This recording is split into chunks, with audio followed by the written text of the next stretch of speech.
લેવાયો। વાત છે અમદાવાદ જિલ્લાના સાણંદ તાલુકાની, જ્યાં કોદાળિયા ગામ ખાતે એક ઘરમાં પારિવારિક તકરાર થતાં એકબીજા પર પથરાવ કર્યો હતો। જ્યારે પડોશી વિક્રમભાઈ હરિભાઈએ તેઓને ઠપકો આપતા તે ઉશ્કેરાઈ જતા વિક્રમભાઈ અને તેમના પરિવારજનો પર લાકડી દંડા અને ધારદાર હથિયારો વડે હુમલો કર્યો હતો અને પડોશીના ઘરમાં તોડફોડ પણ કરી હતી।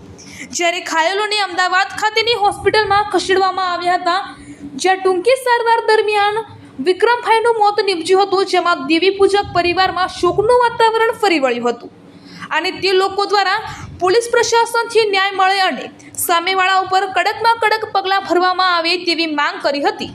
અહેવાલ ઉમંગ શર્મા। અમને દવાખાને લાવી દીધા અને અમારા ડોહાને અમે લાવતા હતા, ડોહા ના આવ્યા। પછી અમને હા, અમારા પતિ વિક્રમભાઈ હઠીભાઈ, પછી મારા પતિ થાય, મારા ઘરવાળા થાય। પછી મને અમને દવાખાનામાં લાયા। હા, વિપુલભાઈ મારા વિપુલભાઈ રણસાભાઈ, પછી રહીને મારવા આવ્યો ને તે હાથ કર્યો આમ, ત્યાં અહીંયા ઇંગલ મારી સાહેબ, બધાના વિપુલભાઈ બધાએ, પછી એક ને રણછોડભાઈ અમરાભાઈ, વિપુલભાઈ, રણછોડભાઈ, નટાભાઈ, નાનજીભાઈ, આ દેખાડા મારી કરીને કહેવા ગયા મારા બાપલો, એમાં હુમલો કર્યો સાહેબ। અને બધા અમારી કોરા ભરી ગયા સાહેબ, બધા અમને ભરી ગયા, અમને પછી હુમલો કરીને અમને કાઢીને માર્યા, અમને બધું ભાજી નાખ્યું, લોહીની શેડીઓ આગળ ડોહાને બધું ભાજી નાખ્યું, ડોહાને શેડીઓ આગળ પ્યાથી બધી શેડીઓ લોહીની થઈ થઈ સાહેબ। તમારું નામ? સુમાબેન। શું મામલો બન્યો હતો તમારા ઘરમાં? મામલો બન્યો એમાં અમે ઘરે સાથે અમે કોઈ રાંધતા ખાતા પીતા એવી રીતે હતા। અમારા સસરા બધા અમારે નાવા ધોવા આવ્યા હતા, એ નાતા ધોતા અને એમને સાથે બાજ કરતા હતા। ઓલા રણછોડભાઈ અમરસિંહભાઈ અને વિપુલભાઈ અમરસિંહભાઈ અને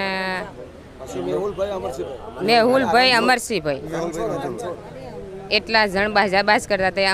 અમે કહેવાય જાને મેન્ટલ આવ્યા એમના, તે મેન્ટલ તે અમારા છોકરા રસ્તા પર હતા ને હમણાં જોડે એક જ દિવાલ છે અમારા આડી, અહીં ઝઘડો કરે ને અહીંયા દિવાલ છે અમારા, આ બાજુ મેન્ટલ આવ્યા।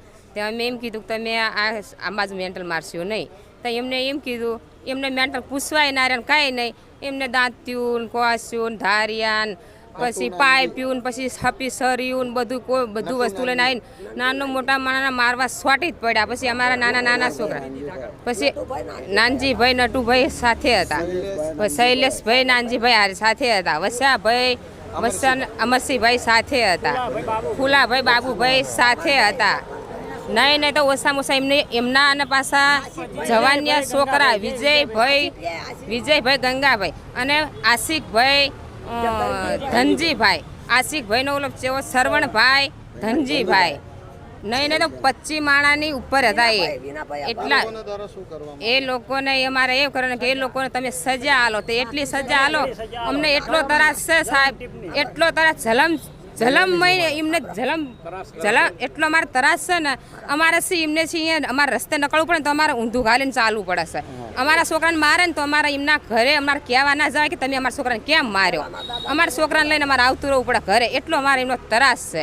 અમને રસ્તે નીકળવા ના દે, બૈરાને મારે, છોકરુને મારે, આદમીને મારે, અમારા મોટા માણસને તો એટલા માર્યા ને એટલા માર્યા ને, તો અમે ઘરમાં જઈને અમે અંદર ગરી ગયા।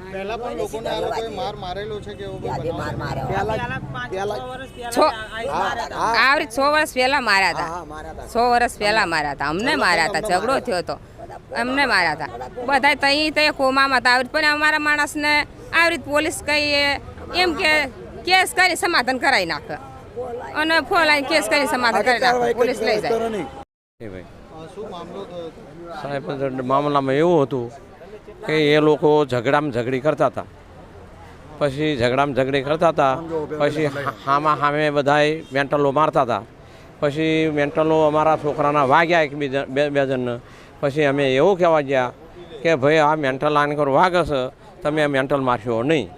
પછી એ લોકો હતા તે મેન્ટલ અમારે એ મારવાનું પડ્યું મેલીને અમારી ફેમિલીને મારવા સોટી ગયા બરાબર. અમે પછી અમારી ફેમિલીને મારવા માંડ્યા. પછી અમે હતા ને તે અમારા ઘરમાં ઘૂસી ગયા.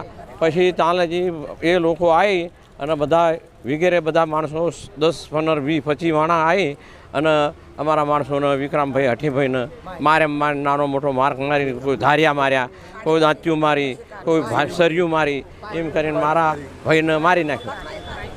કેટલા લોકો હોસ્પિટલમાં એડમિટ છે 10 જેવા છે. 10 જેવા અત્યારે 3 છે પણ 10 જેવા છે. બીજા આજે ઘરે ગયા. 3 જણા કેટલા વર્ષના હતા અને શું કામ? એ લગભગ 45, 50 વર્ષ. સંભળાવવાની આગળ કારવારી કોઈ કરે નહીં.